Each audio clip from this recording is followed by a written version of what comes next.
Ekonomi Syariah Lokal G Angkatan 2019 Kelompok 5 mempersembahkan.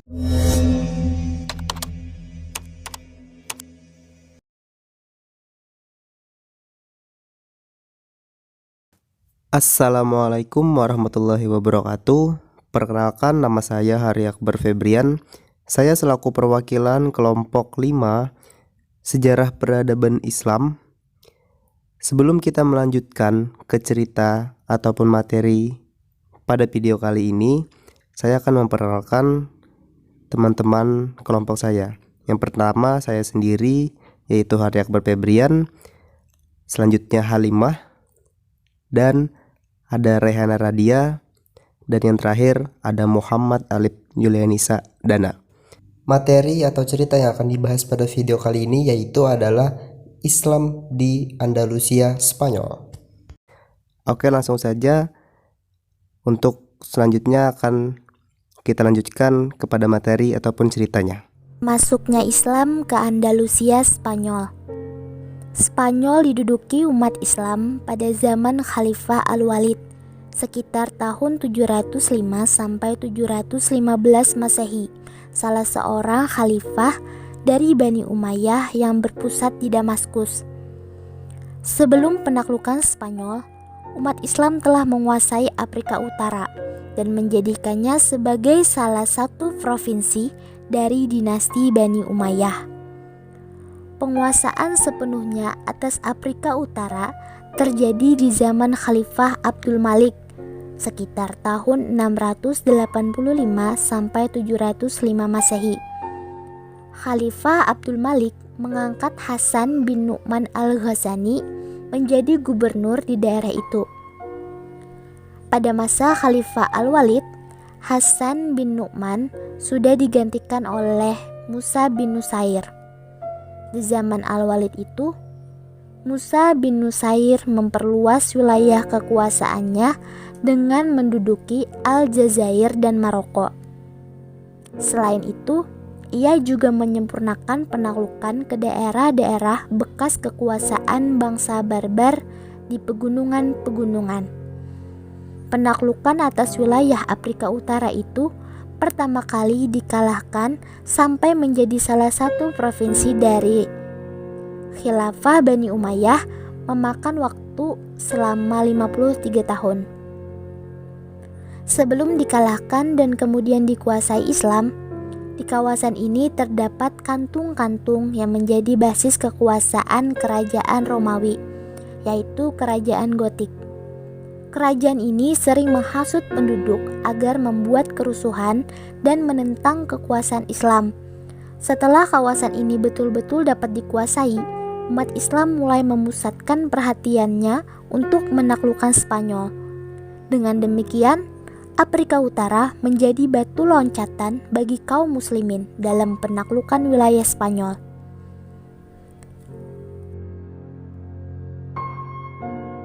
Dalam proses penaklukan Spanyol, terdapat 3 pahlawan Islam yang dapat dikatakan paling berjasa memimpin satuan-satuan pasukan ke sana. Mereka adalah Tariq bin Malik, Tariq bin Ziyad, dan Musa bin Nusair. Tariq disebut sebagai perintis dan penyelidik. Ia menyeberangi selat yang berada di antara Maroko dan benua Eropa dengan satu pasukan perang. 500 orang diantaranya adalah tentara berkuda. Mereka menaiki 4 buah kapal yang disediakan oleh Julian. Ia menang dan kembali ke Afrika Utara membawa harta rampasan yang tidak sedikit jumlahnya.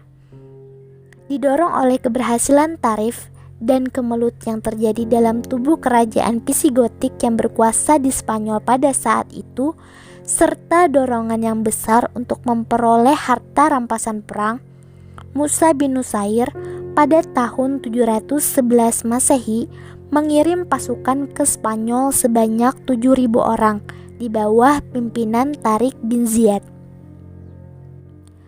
Tariq bin Ziyad dikenal sebagai penakluk Spanyol karena pasukannya lebih besar dan hasilnya lebih nyata. Pasukannya terdiri dari sebagian besar suku Barbar yang didukung oleh Musa bin Nusair dan sebagian lagi orang Arab yang dikirim Khalifah Al-Walid. Pasukan itu menyeberangi selat di bawah pimpinan Tariq bin Ziyad. Sebuah gunung tempat pertama kali Tariq dan pasukannya mendarat dan menyiapkan pasukannya dikenal dengan nama Gibraltar atau Jabal Tariq. Dengan dikuasainya daerah ini, maka terbukalah pintu secara luas untuk memasuki Spanyol. Dalam pertempuran di suatu tempat bernama Bakkah, Raja Roderick dapat dikalahkan. Dari situ Tariq dan pasukannya terus menaklukkan kota-kota penting seperti Cordova, Granada, dan Toledo, ibu kota kerajaan Gotik saat itu. Sebelum Tariq menaklukkan kota Toledo, ia meminta tambahan pasukan kepada Musa bin Nusair di Afrika Utara. Musa mengirimkan tambahan pasukan sebanyak 5.000 personil. Sehingga jumlah pasukan Tariq seluruhnya 12.000 orang. Jumlah ini belum sebanding dengan pasukan Gotik yang jauh lebih besar, sekitar 100.000 orang. Kemenangan pertama yang dicapai oleh Tariq bin Ziyad membuka jalan untuk menaklukkan wilayah yang lebih luas lagi. Untuk itu, Musa bin Nusair membantu perjuangan Tariq. Dengan suatu pasukan yang besar, ia berangkat menyeberangi selat itu dan satu persatu kota yang dilewatinya dapat ditaklukkannya. Setelah Musa berhasil menaklukkan Sidonia, Carmona, Seville, dan Merida, serta mengalahkan penguasa kerajaan Gotik Theodomir de Orejuela, ia bergabung dengan Tariq di Toledo. Selanjutnya, keduanya berhasil menguasai seluruh kota penting di Spanyol, termasuk bagian utaranya mulai dari Saragossa sampai Navarre. Gelombang perluasan wilayah berikutnya muncul pada masa pemerintahan Khalifah Umar bin Abdul Aziz tahun 99 Hijriah atau 717 Masehi. Kali ini sasaran ditujukan untuk menguasai daerah sekitar pegunungan Pyrenea dan Prancis Selatan. Pimpinan pasukan yang ditunjuk adalah Al-Samah, tetapi usahanya itu gagal dan ia sendiri terbunuh pada tahun 102 Hijriah. Selanjutnya, pimpinan pasukan diserahkan kepada Abdurrahman bin Abdullah Al-Ghafiqi. Dengan pasukannya, ia menyerang kota Bordeaux, Poitiers, dan dari sini ia mencoba menyerang kota Tours. Akan tetapi, di antara kota Poitiers dan Tours itu ia ditahan oleh Charles Martel, sehingga penyerangan ke Prancis gagal dan tentara yang dipimpinnya mundur kembali ke Spanyol. Sesudah itu terdapat penyerangan-penyerangan seperti ke Avignon tahun 734 Masehi, ke Lyon tahun 743 Masehi, dan pulau-pulau yang terdapat di Laut Tengah. Majorca, Korsia, Sardinia, Kreta, Rhodes, Siprus, dan sebagian dari Sisilia juga jatuh ke tangan Islam di zaman Bani Umayyah. Gelombang kedua terbesar dari penyerbuan kaum muslimin yang geraknya dimulai pada permulaan abad ke-8 Masehi ini telah menjangkau seluruh Spanyol dan melebar jauh menjangkau Prancis Tengah dan bagian-bagian penting dari Italia. Kemenangan-kemenangan yang dicapai umat Islam tidak terlepas dari adanya faktor eksternal dan internal yang menguntungkan. Yang dimaksud dengan faktor eksternal adalah suatu kondisi yang terdapat di dalam negeri Spanyol sendiri. Pada masa penaklukan Spanyol oleh orang-orang Islam, kondisi sosial, politik, dan ekonomi negeri ini berada dalam keadaan menyedihkan. Secara politik, wilayah Spanyol terkoyak-koyak dan terbagi-bagi ke dalam beberapa negeri kecil. Bersamaan dengan itu, penguasa Gotik bersikap tidak toleran terhadap aliran agama yang dianut oleh penguasa, yaitu aliran monofisit, apalagi terhadap penganut agama lain, Yahudi. Penganut agama Yahudi yang merupakan bagian terbesar dari penduduk Spanyol dipaksa dibaptis menurut agama Kristen, yang tidak bersedia disiksa dan dibunuh secara brutal. Rakyat dibagi-bagi ke dalam sistem kelas, sehingga keadaannya diliputi oleh kemelaratan, ketertindasan, dan ketiadaan persamaan hak. Di dalam situasi seperti itu, kaum tertindas menanti kedatangan juru pembebas dan juru pembebasnya mereka temukan dari orang Islam. Di sisi lain, kerajaan berada dalam kemelut yang membawa akibat pada penderitaan masyarakat. Akibat perlakuan yang keji, koloni-koloni Yahudi yang penting menjadi tempat-tempat perlawanan dan pemberontakan. Perpecahan dalam negeri Spanyol ini banyak membantu keberhasilan campur tangan Islam di tahun 711 Masehi. Perpecahan itu amat banyak coraknya dan sudah ada jauh sebelum kerajaan Gotik berdiri. Perpecahan politik memperburuk keadaan ekonomi masyarakat ketika Islam masuk ke Spanyol. Ekonomi masyarakat dalam keadaan lumpuh, padahal sewaktu Spanyol berada di bawah pemerintahan Romawi, pertanian maju pesat. Demikian juga pertambangan, industri, dan perdagangan karena didukung oleh sarana transportasi yang baik. Akan tetapi, setelah Spanyol berada di bawah kekuasaan kerajaan Gotik, perekonomian lumpuh dan kesejahteraan masyarakat menurun. Hektaran tanah dibiarkan terlantar tanpa digarap. Beberapa pabrik tutup dan antara satu daerah dengan daerah lain sulit dilalui akibat jalan-jalan tidak mendapat perawatan. Buruknya kondisi sosial, ekonomi, dan keagamaan tersebut terutama disebabkan oleh keadaan politik yang kacau. Kondisi terburuk terjadi pada masa pemerintahan Raja Roderick, Raja Goth terakhir yang dikalahkan Islam. Awal kehancuran kerajaan Goth adalah ketika Raja Roderick memindahkan ibu kota negaranya dari Seville ke Toledo, sementara Witiza yang saat itu menjadi penguasa atas wilayah Toledo diberhentikan begitu saja. Keadaan ini memancing amarah dari Ovas dan Asila, kakak dan anak Witiza. Keduanya kemudian bangkit menghimpun kekuatan untuk menjatuhkan Roderick. Mereka pergi ke Afrika Utara dan bergabung dengan kaum muslimin. Sementara itu terjadi pula konflik antara Roderick dengan Ratu Julian, mantan penguasa wilayah Septah. Julian juga bergabung dengan kaum muslimin di Afrika Utara dan mendukung usaha umat Islam untuk menguasai Spanyol.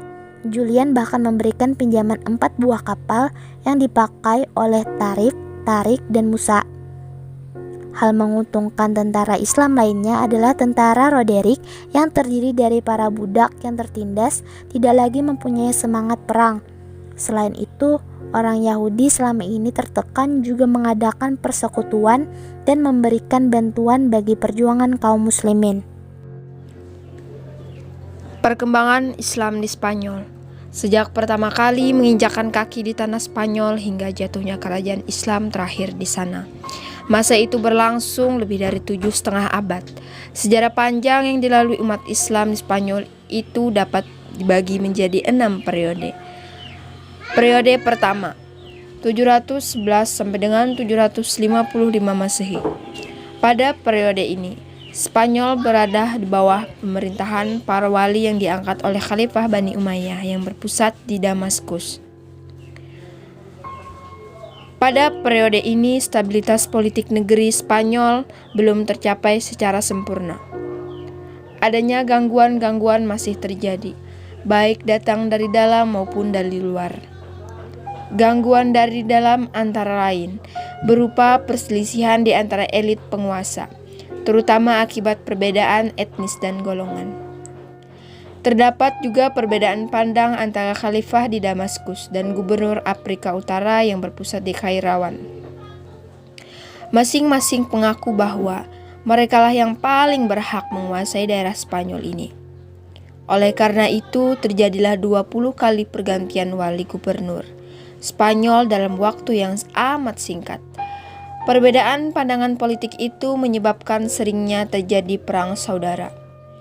Hal ini adanya hubungannya dengan perbedaan etnis terutama antara barbar asal Afrika Utara dan Arab. Di dalam etnis Arab tersendiri terdapat 2 golongan yang terus-menerus bersaing, yaitu suku Quraisy.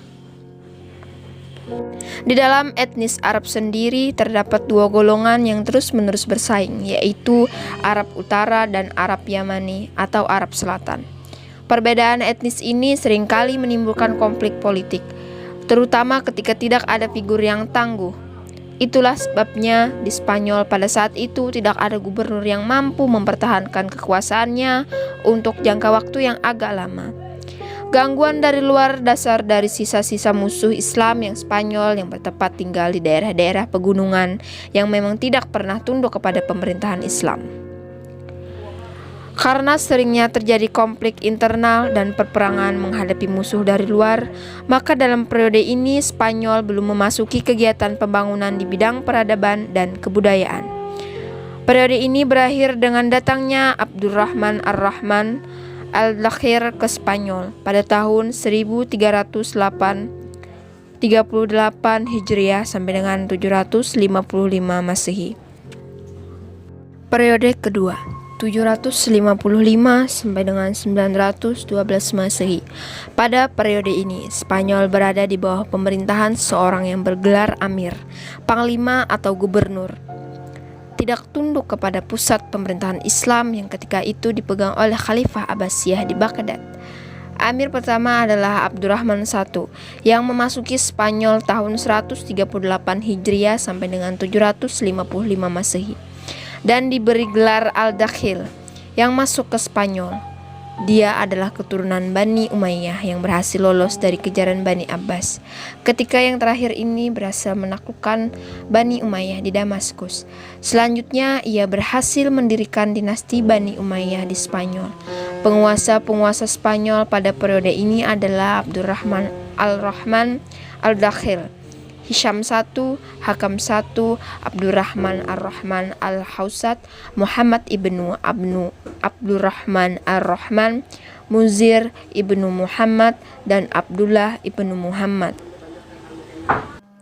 Pada periode ini, umat Islam Spanyol mulai memperoleh kemajuan-kemajuan, baik dalam bidang politik maupun dalam bidang peradaban.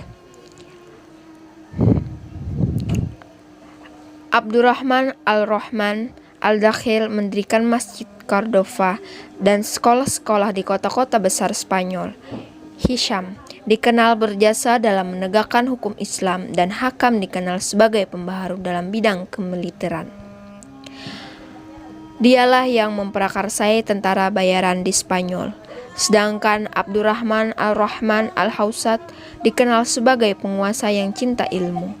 Pemikiran filsafat juga mulai masuk pada periode ini, terutama di zaman Abdurrahman al-Hausat.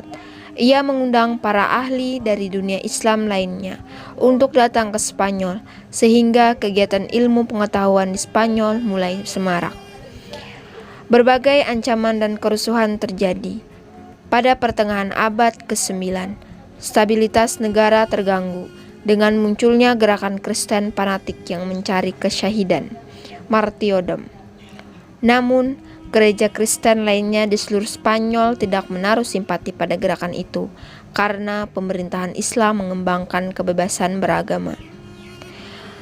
Penduduk Kristen diperbolehkan memiliki pengadilan sendiri berdasarkan hukum Kristen.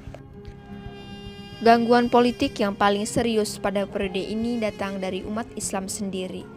Golongan pemberontak di Toledo pada tahun 852 Masehi membentuk negara kota yang berlangsung selama 80 tahun. Memasuki periode ketiga, 912 sampai dengan 1013 Masehi. Periode ini berlangsung mulai dari pemerintahan Abdurrahman ar-Rahman III yang bergelar An-Nasir sampai munculnya raja-raja kelompok yang dikenal dengan sebutan Muluk al-Tawaif.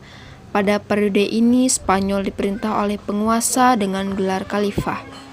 Penggunaan gelar khalifah tersebut bermula dari berita yang sampai kepada Abdurrahman III bahwa Al-Muqtadir, khalifah daulat Bani Abbas di Baghdad, meninggal dibunuh oleh pengawalnya sendiri. Menurut penilaiannya, keadaan ini menunjukkan bahwa suasana pemerintahan Abbasiyah sedang berada di dalam kemelut. Ia berpendapat bahwa saat ini merupakan saat yang paling tepat untuk memakai gelar khalifah yang telah hilang dari kekuasaan Bani Umayyah selama 150 tahun lebih. Gelar ini dipakai mulai tahun 929 Masehi. Khalifah-khalifah besar yang pemerintahan pada periode ini ada 3 orang, yaitu Abdurrahman Ar-Rahman Al-Nasir tahun 912 sampai dengan 961 Masehi, Hakam II tahun 961 sampai dengan 976 Masehi, dan Hisham II tahun 976 sampai dengan 1009 Masehi.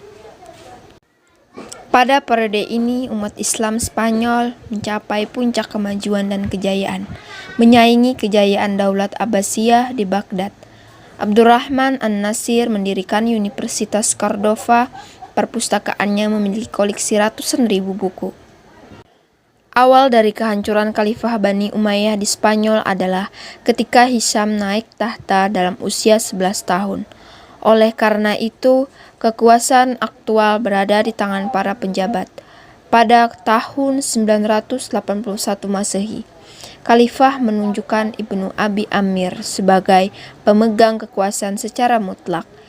Dia seorang yang ambisius yang berhasil menancapkan kekuasaannya dan melebarkan wilayah kekuasaan Islam dengan menyingkirkan rekan-rekan dan saingan-saingannya. Atas keberhasilannya, ia mendapat gelar Al-Mansur Billah. Ia wafat pada tahun 1002 Masehi dan digantikan oleh anaknya Al-Muzaffar yang masih dalam mempertahankan keunggulan kerajaan. Selanjutnya, periode keempat, 1013 sampai dengan 1086 Masehi. Pada periode ini, Spanyol terpecah menjadi lebih dari 30 negara kecil di bawah pemerintahan raja-raja golongan atau Al-Mukhalaqat Tawaif, berpusat di suatu kota seperti Seville, Cordova, Toledo, dan sebagainya. Yang terbesar di antaranya adalah Abbadiyah di Seville. Di periode ini, umat Islam Spanyol kembali memasuki masa pertikaian internal. Ironisnya, kalau terjadi perang saudara, ada di antara pihak-pihak yang bertikai itu yang meminta bantuan kepada kerajaan Kristen. Melihat kelemahan dan kekacauan yang menimpa keadaan politik Islam itu, untuk pertama kalinya orang-orang Kristen pada periode ini mulai mengambil inisiatifnya untuk menyerang. Meskipun kehidupan politik tidak stabil, namun kehidupan intelektual terus berkembang pada periode ini. Istana-istana mendorong para sarjana dan sastrawan untuk mendapatkan perlindungan dari satu istana ke istana lainnya. Selanjutnya memasuki periode kelima.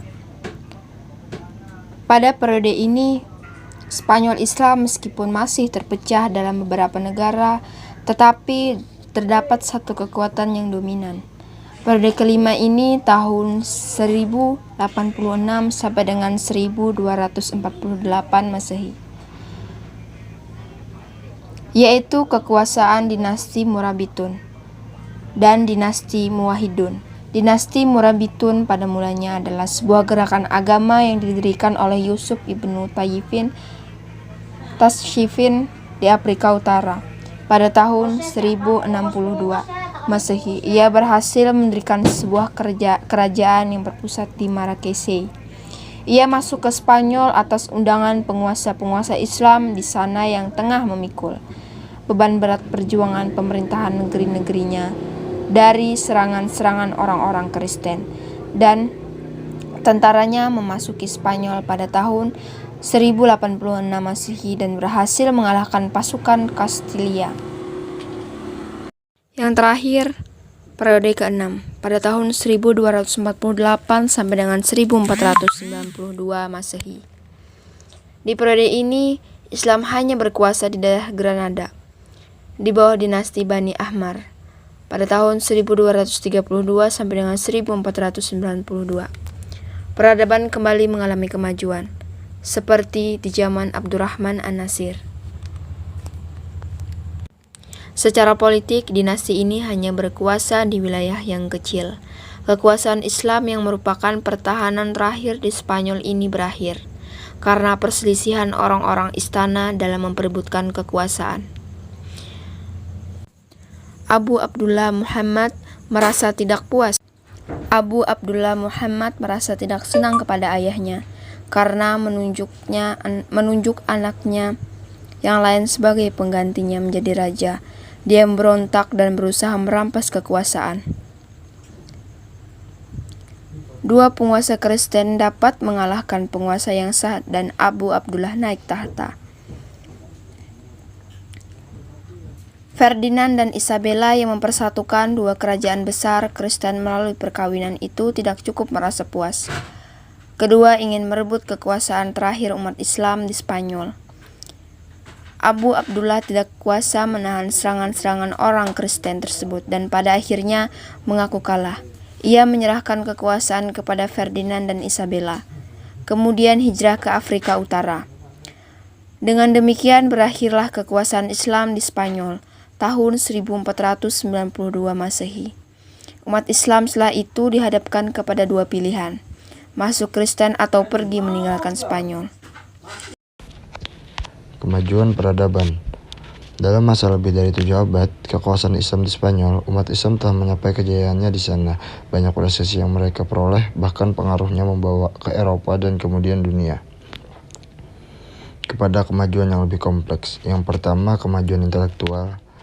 Spanyol adalah negeri yang subur. Kesuburan itu mendatangkan penghasilan ekonomi yang tinggi, dan pada gilirannya banyak menghasilkan pemikir. Masyarakat Spanyol Islam merupakan masyarakat majemuk yang terdiri dari komunitas-komunitas Arab dari utara dan selatan. Yang salah satunya adalah Almohaladun, orang-orang Spanyol yang masuk Islam, Barbar, umat Islam yang berasal dari Afrika Utara, Asyakalibah, penduduk daerah antara Konstantinopel dan Bulgaria yang menjadi tawanan Jerman dan dijual kepada penguasa Islam untuk dijadikan tentara bayaran. Yahudi, Kristen, Muzareb yang berbudaya Arab, dan Kristen yang masih menentang kehadiran Islam. Semua komunitas itu, kecuali yang terakhir, memberikan saham intelektual terhadap terbentuknya lingkungan budaya Andalus yang melahirkan kebangkitan ilmiah, sastra, dan pembangunan fisik di Spanyol. Filsafat. Islam di Spanyol telah mencatat satu lembar budaya yang sangat brilian dalam bentang sejarah Islam. Ia berperan sebagai jembatan penyeberangan yang dilalui ilmu pengetahuan Yunani sampai Arab ke Eropa pada abad ke-12. B. Sains. Ilmu-ilmu kedokteran, musik, matematika, astronomi, kimia, dan lain-lain juga berkembang dengan baik.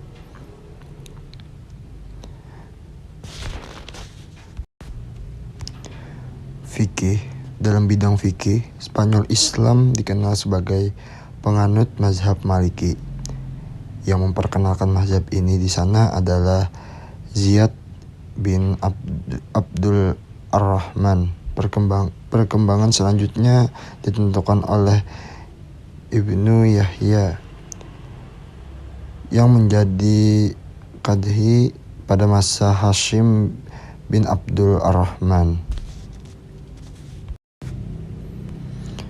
Musik dan kesenian. Dalam bidang musik dan kesenian suara, Spanyol Islam menyampai kecermelangannya dengan tokoh Al-Hasan bin Nafi yang dijuluki Zaryab. Setiap kali diselenggarakan pertemuan dan jamuan, Zaryab selalu tampil mempertunjukkan kebolehannya. Ia juga dikenal sebagai pengubah lagu. Ilmu yang dimilikinya itu diturunkan kepada anak-anaknya, baik pria maupun wanita, dan juga kepada budak-budak, sehingga kemasyhurannya tersebar luas.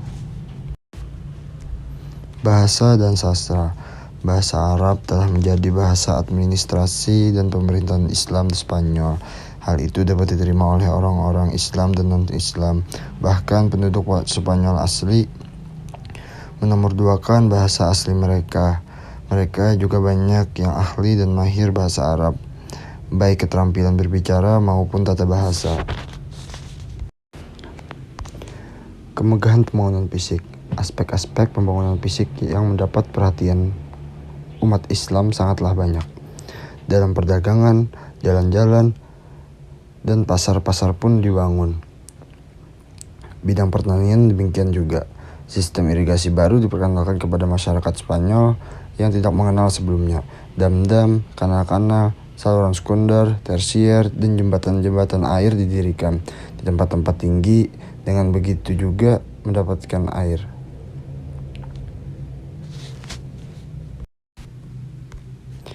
Orang-orang Arab memperkenalkan pengaturan hidrolik untuk tujuan irigasi. Kalau dam digunakan untuk mencek curah air, waduk dibuat untuk konferensi penyimpanan air. Pengaturan air hidrolik itu dibangun dengan memperkenalkan roda air asal Persia yang dinamakan naurah.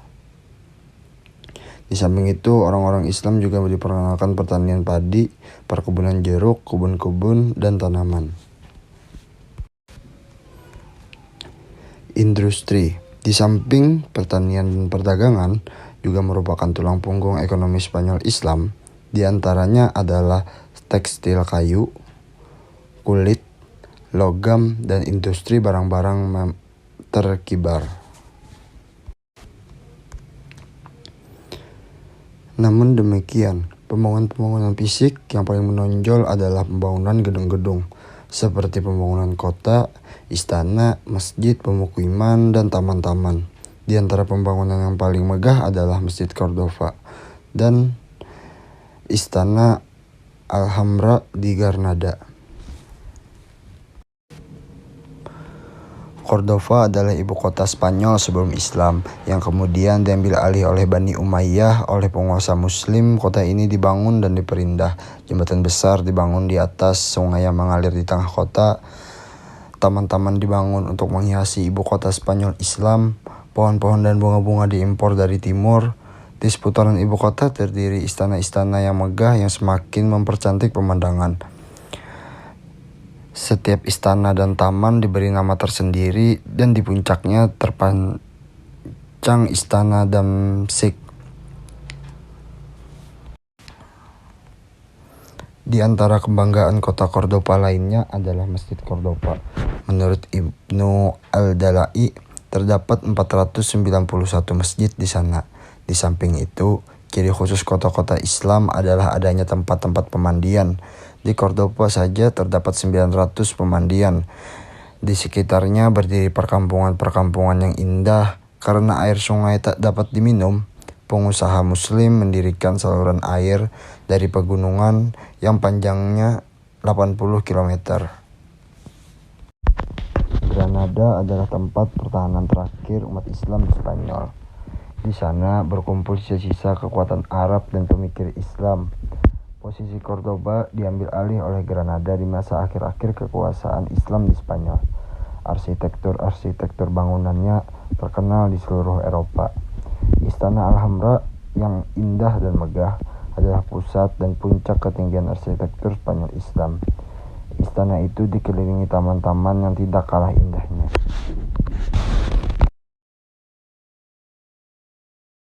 Itulah tadi cerita atau materi yang telah kami sampaikan selaku kelompok 5, yaitu cerita atau materi Islam di Andalusia, Spanyol. Sedikit banyaknya apabila ada salah kata ataupun salah pengucapan, kami memohon maaf. Itu saja yang dapat kami sampaikan. Terima kasih atas segala perhatiannya. Wassalamualaikum warahmatullahi wabarakatuh.